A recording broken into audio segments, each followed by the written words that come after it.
Good afternoon guys. For today's video, share lang namin yung na-encounter namin dito sa Daikin.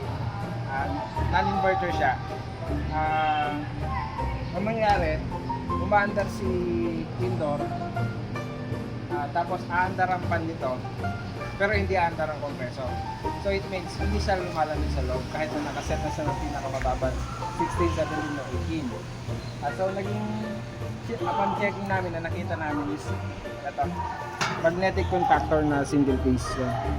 Sunog siya, kaya nangyayari, umaandar lang yung pan, pero yung compressor hindi nagumagana. So ito, upon the placement nitong parts nito, ito, running na siya.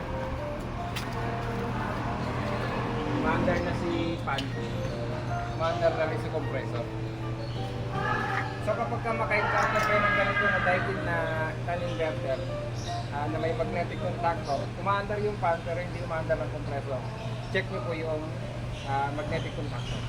Yun lang, thank you.